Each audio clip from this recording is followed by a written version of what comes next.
Okay. So hi everybody, I'm Aditya Jhunjhunwala from UC Davis. Today I'll be discussing about the background framework and give you a bit status update on our project on fracture of deficient steel details in pre-Northridge transportation infrastructure. So the project team structure is this. Professor Kanvinde is the PI. I'm the PhD student working on it. For the peer web partner, we have DG and Kolb engineers, Jim and Bob. The external advisors are Professor Carmine from UCL, Professor Greg from Stanford, and Kimberly from Cal State. We would like to acknowledge Peer for providing us funding for the simulation part of this project. The ATC 153 Splice Work Group for their valuable suggestions and details, the AISC, NIST at Berkeley, and Fodder Ilse. So a brief overview. Most of the pre-Northridge steel moment frames. These have connections that pose a serious fracture risk because these have detailing with inherent flaws, and more importantly, the weld materials used in these connections have low toughness. That is, they were not toughness rated. So these fractures are highly susceptible to fracture, and any kind of fracture has a serious implication on safety and operational continuity of these infrastructure, particularly the transportation infrastructure. Recently, the Caltrans District 4 headquarters was retrofitted by DGen Kolb. And as you can see on the top figure that like more than 20, like the buildings with more than 20 stories, a large number of them were built pre-Northridge, in the pre-Northridge times. So the a brief, so we the beam column connections have received a lot of attention from the SAC project, but welded column splices is one such connection that has been overlooked in research. So the pre-Northridge splices, they had these PJP welded connections. So the issue with the PJP connections is that the unfused weld region, they act as crack. So the stress capacity of the flanges and eventually the complete capacity of the section reduces drastically due to this crack-like flaw. And in the post-Northridge era, this was rectified that it was mandated by the court that, okay, all these splices have to be CJP or greater than 85% PJP. And this 85% PJP is based on previous work in our research group. So yeah, this is one such connection detail that I obtained from Masumedana from Forel. So as you can see, these connections, they have penetration ratio ranging from 25% to 75%, which is like way less than a CJP. So the low penetration combined with the low toughness material makes it highly susceptible to fracture. The unfused weld root fractures and causes the fracture to propagate inside the flange. And eventually, in most of the cases, the complete section should be severed. The retrofit of these splices is disruptive and has a major downtime implications. Because you are retrofitting a column, you need to have additional safety measures in place. You need to have additional props to support the gravity loads in case the unfused part is not sufficient to carry the gravity loads. And also, you need access from all sides. You need to create additional weld holes to make a complete replacement with CJP. So we need retrofit that is not that disruptive as complete replacement. So the complete replacement is complicated as well as costly. Now, why is the fracture thing so bad for these splices? So Carmine Galasso from UCL did a rigorous study in a performance-based earthquake engineering framework by convoluting the splice capacities based on finite element study with stress hazards to obtain the return period of fracture for these splices. So it is surprising that for the 20-story building, the return period was 86 years for the worst splice, which is way less than the return period for the design basis earthquake. And on disaggregation of the risk on the figure on the right figure over here, the green line represents the design basis earthquake level for this 20-story building. So you can see the major contribution is from the low intensity earthquakes. So our splices, because they are stress controlled or force controlled, like most of these splices will fracture at low intensity earthquakes. So what is needed for these pre-Northridge buildings? Because they are susceptible to fracture, and plus the retrofit itself is highly disruptive and costly. We need a decision support framework wherein we can have a trade-off of splice retrofit versus non-intervention, or retrofit that is that is non-disruptive in nature. So for this, we need the accurate quantification of risk of splice fracture, and we need to assess the frame performance post-fracture. We need to develop effective and non-disruptive retrofit strategies and quantify the efficacy of each of these strategies. Now, all these four combined would give us when and what level of retrofit is required for these splices. Eventually, all these four would require the characterization of fracture stress capacity of the welded column splices, unretrofitted or retrofitted, and this is where the PIER project comes into play. So the PIER project basically involves task one is basically the continuum finite element study, which involves understanding the toughness demands on these splices based on continuum finite element simulations, which are driven by fracture mechanics. Once we have the toughness demands, we need to identify a framework wherein we can convert this, we can convolute these demands with material fracture toughness capacities to obtain the fragility of these column splices. Basically the fracture stress capacity of these splices. And once we have that framework ready, we can have a meta model to predict the component level fragility, that is the fracture stress capacity, given a geometry, material property, or loading of the splice. Now, once this simulation-based study is done, side by side, we have to develop a frame-based element.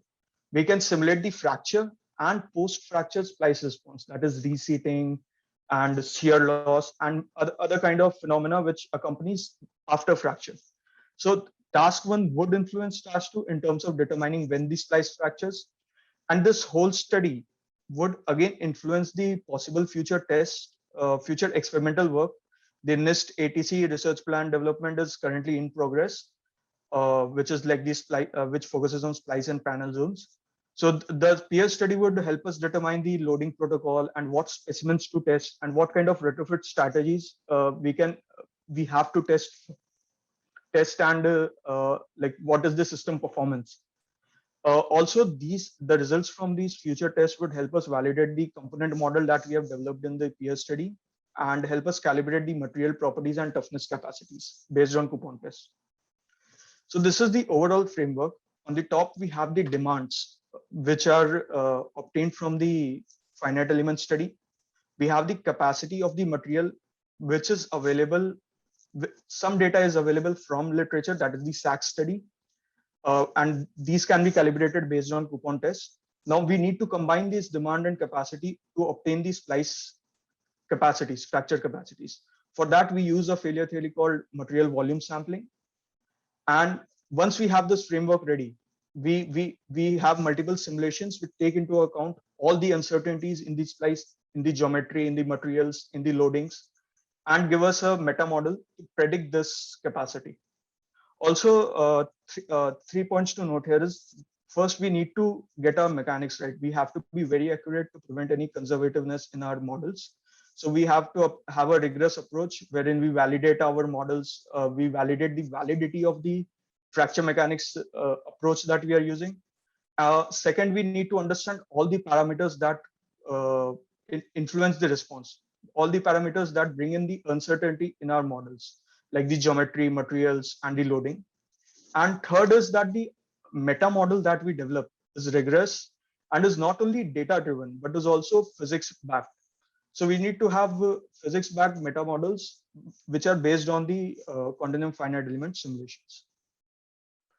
So the various uncertainties that are there is the geometry. As you can see here, the weld itself can have a bevel transition from the top flange to bottom flange, or it can be simply straight. We have uncertainty in the loading itself because it is a force controlled failure. The stress and strain, the stress and stress gradient along the flanges and across the flanges have to be taken into account. The web connection can be a PJP, it can be a CJP, or it can be bolted. The material yield strength itself is uncertain, and the material toughness capacity is highly uncertain. So we would use fracture mechanics to determine toughness demands. We would be using J integral converted to equivalent stress intensity factor as a toughness index. So yeah, so we have the 3D simulation with us, but we cannot use because 3D simulation is very expensive. We can't use 3D simulation to assess all kinds of variation in our parameters. So we have simplified 2D models to filter out the parameters that are really required to be assessed, and leave out the parameters that do not influence the toughness demand significantly. So first we'll focus on the 2D simulations. Uh, so for the 2D FEFM database, finite element fracture mechanics database, we have developed a large set of simulations, which are representative of the pre-Northwood details. The weld penetration ratios range from 25 to 75%, and the upper and lower flange ratio varies from 0.77 to 1, which is typical. And below 0.77, it's not practically feasible to have a PJP welded to those two columns.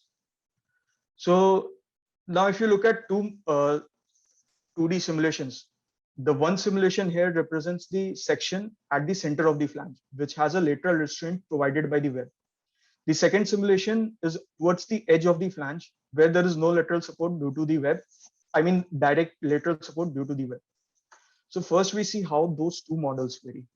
So for the given toughness demand, the stress required for the laterally supported one is twice that of no lateral support model. So this goes on to show that there is a significant variation of toughness along the flange, even though our stress remains constant throughout the flange. So this would eventually influence the fracture stress capacity due to volume sampling, which we'll discuss later in the later slides. So this also necessitates the 3D modeling. The other parameters like the weld yield strength and hardening do not have a lot of influence on the toughness demands, because it is controlled by yielding in the steel part of the weld steel interface. The bevel transition itself has very marginal effect on the demands, so we can come up with a simplified factor for that. So I'll skip through this. An important thing here is that for the uniaxial bending stress gradients, we can use the average stress in the flange as an indicator instead of using the maximum stress, because from this graph you can see that all the three graphs for the practical stress gradient sigma 1 is to sigma 2, the graphs lie on the same line. So we developed 2D demand meta models just to have a comparison with the previous studies, because the previous studies were based on post Northwood details. We wanted to have a 2D demand meta model too for the pre Northwood details. Now moving on to the 3D simulation. So as we had seen in our 2D two case of 2D simulation, that the toughness demand varied a lot along the flange, the two sections of the flange. So similar, so the figure here shows the variation of toughness along the flange. The black dotted lines are from the 2D simulation and the blue ones are from the 3D simulation. So you can see that it's not constant, it's nowhere near constant, the toughness demand. And as the lateral restraint increases, I mean, the blue solid line is for a web with PJP, and dotted line is with a web with CJP. So as the lateral restraint increases, the graph towards the center, it shifts towards the laterally supported model. Similar kind of graph is obtained for out of plane bending stress gradients. And yeah, so now we have the toughness demands from 2D models and variation across the 3D, across the thickness of flange, across the width of flange from 3D models.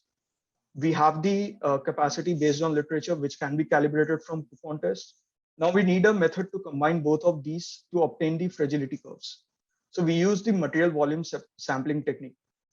So the material volume sampling technique, it relies on the fact that fracture is a micromechanical process triggered by the weak links, and the probability of sampling a weak link increases with thickness. So a thicker specimen will fracture much earlier than a thin specimen. So, so based on this theory, which is also used in ASTM E1921, which is the master curve approach, we can integrate the toughness demands along the flange to obtain with a singular value of probability of failure for the entire flange. So using this equation on the previous results, we can see, we find the fragility functions over here. So the dotted lines are the fragility functions using the 2D simulation output, and the three colored lines are from the 2D simulation outputs for different stress gradients along the flange due to out of plane bending. So you can see there's the 2D demand meta models, they describe the bounds, but they are nowhere close to the 3D results.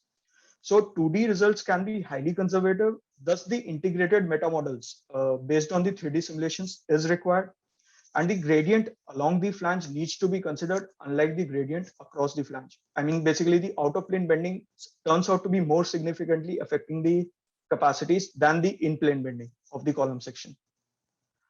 Similarly, the web connection has marginal effect, like the solid blue line is the web with 50% PJP, and the dotted one is the web with CJP. So the web connection has marginal effect on overall fracture probability. So these can be considered as uncertainty if we don't want a very sophisticated meta model, but we can have separate meta models for different kind of web connections. So we have the overall framework ready with us, the demands, the capacities, and how to integrate them to find the fracture stress capacities. And also we have the rigorous validation approach.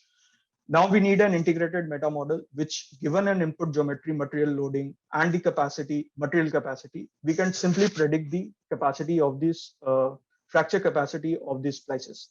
So this is what we are working on currently and aim to finish by next month.